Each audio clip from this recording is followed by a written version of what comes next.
আমার হাতে একটা দুর্লভ জিনিস আছে, দেখালে বুঝতে পারবেন জিনিসটা কি। এটা আসলে একটা চশমা, দেখেন কিভাবে ডিজাইন করছে, এটা আমি ফর দ্য ফার্স্ট টাইম দেখতেছি। এই যে এটা খুললাম, খোলার পরে এই যে এই দেখেন এই পথ দিয়ে গেছে। এই যে দেখেন, আমি খুলতে পারতেছি না, যার চশমা সে ভালোভাবে খুলতে পারে। এরপরে এখানে মানে নাকের উপরে যে দুইটা বল্টু থাকে আর কি। আমি চশমা ইউজার না, যে চশমা ইউজার সে হয়তো ভালোভাবে এক্সপ্লেন করতে পারতো। এরপরে হচ্ছে এই চশমাটা, আমি একটু পরি। এটা প্রচুর পাওয়ার, এটা পরা যাবে না। এটা হচ্ছে আমাদের তানভীর ভাইয়ের চশমা, তানভীর ভাইয়ের ফেসটা নিয়ে আসলাম না।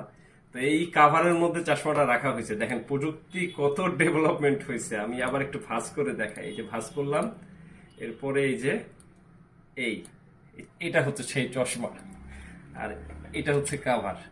তো এই যে এই পকেটে রেখে দিলাম।